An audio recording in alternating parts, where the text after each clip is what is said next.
Australia over Georgia in this final Pool D game for both of these teams. 27 points to 8 is how it finished. Very wet weather for this one. You can see that that stormy weather is coming in, and that really, I think, affected this game pretty badly in terms of some of the handling. Some of the set piece, like line out, especially for Georgia, wasn't the best, but I'll get to the stats at the end. It was pretty ugly at times, although there were still a few moments of magic to keep us all, especially those of us in New Zealand, watching at like 11:15 from the kickoff, to keep us awake throughout the game. The game started with a few Aussie attacking phases, at least five plus. Eventually they knocked it on, and Tamua got penalised for a high tackle. And Cheika was just saying before the game about how they needed to watch the penalties and try not to give away penalties. And immediately there's a high tackle penalty. It's what they did in the previous game as well, so that was a wee bit concerning. And even more concerning is the fact that on 13 minutes, Beale went down. There was a tackle, and he was at the bottom, he was on the floor basically, and he seemed to be fell upon by one of the Georgian players accidentally. And he looked out cold. So that's very disconcerting, and he did not come back on. He will have to go through the protocols for head checks, because that looked really sickening, the way he got kind of knocked out. So then Dan Hillipiti came on for him. 16 minutes, the Aussies go 11 phases. They're 3 meters out. They knock it on. They are really putting so much pressure on the Georgians. The game is pretty much camped in the Georgian half or the 22. 22 minutes though, Nick White does get the first try of the game. He's about 1 meter out, and they've gone 17 phases, so good reward for them. So they go up 7 points to 0. Then Australia give away a penalty pretty much immediately from the restart. Nasirani makes a bit of a mess of it, and then there's an offside call. So Georgia get a penalty from a resulting bit of play, again from a high tackle.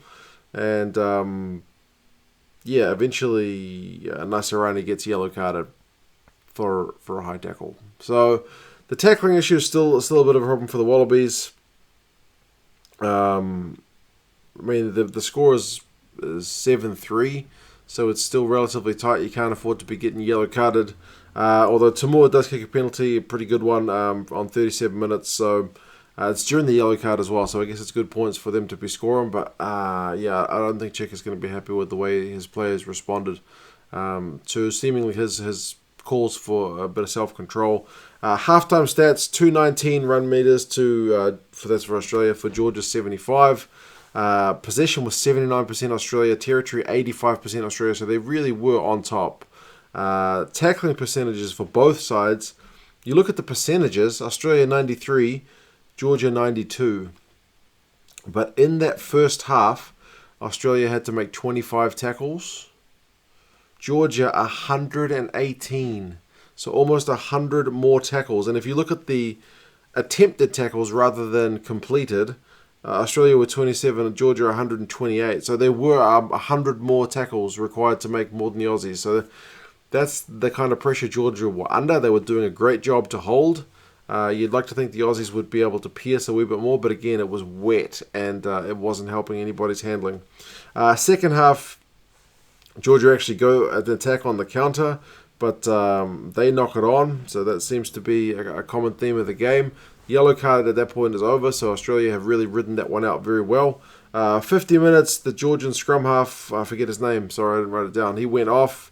He went off on a stretcher as well, so that's, again, not a good look, and you never want to see that for the players, but it did happen. 59 minutes or 60, Korobidi gets a magic try, seemingly out of nothing. The Aussies spill the ball backwards, and again, it's just more loose ball. Korobidi just picks it up and runs half the length of the field. He goes through players, jinking, driving runs. Bit of magic that the game really needed. At that point, it's after the individual brilliance, it's 17 points to 3. Aussies looking comfortable. But on 70 minutes, and again, in the time between that 10 minutes, it's a lot of attacking, knocking on, lineouts being missed. The Aussie set piece is looking pretty good, to be fair, in this game. But other than that, there's not a whole lot going on. But Totoa gets a try for Georgia. The Georgians at that point did manage to win their line out. Their 10 put in a nice little line break. Past the Totoa, he went galloping down the left wing and got the try. So great stuff for the Georgians. It's bringing the scoreline a wee bit closer, but they missed the conversion. So 17-8 is still not dead and buried. But then in the last 10 minutes, Australia really just run away with it. Maybe a fitness thing. It often seems to be the difference between Tier 1 and Tier 2 teams, which is what a lot of people... I was live streaming this game and people were saying that in the chat as well.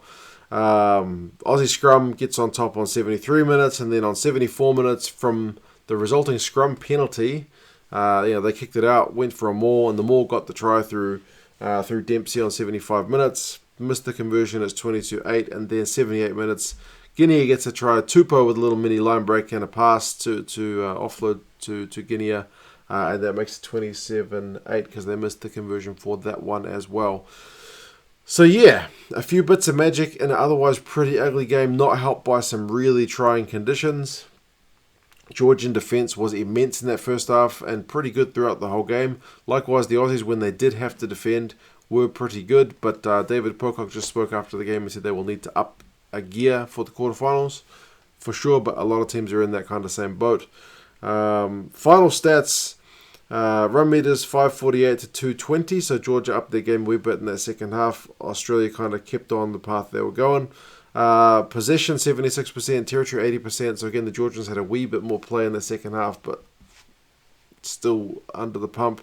Knock-ons were 15-9, so I guess Georgia 9 knock-ons from only having 20% possession is very 25% possession is pretty poor. 15 knock-ons for the Aussies, again, speaks to the conditions, but it does make it hard to build up any play if you're giving that many knock-ons.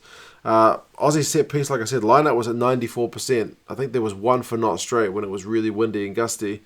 But Georgia, 54%. So again, really costly. And the Aussies did a great job of disrupting. Their ability to steal line-out ball is among the best in the teams at the World Cup.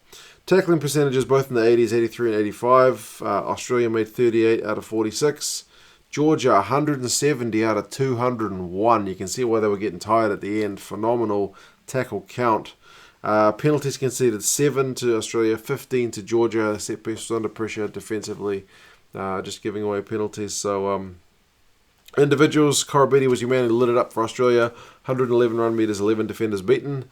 Gorgadze, the number 8 for Georgia, made 25 tackles out of 27. So a very good effort from him as well. So 27-8 is how it finishes. First game between these two teams goes down as, not a classic, but as I said, a few moments of good play. In all likelihood, because Australia move into first in their pool at the moment, but Wales should move ahead of them with their last game, which they've still got in hand. So in all likelihood, this means Australia up against England in the quarterfinals. So you'd probably say advantage England. They'll go into that one as the favourite, but you never know. I think the Aussies still showed they've still got a bit of gas in the tank for sure. So I guess we'll see how things go. 1:30 in the morning. Time for bed for me. You guys let me know your thoughts on this game, and I'll talk to you soon. See you later.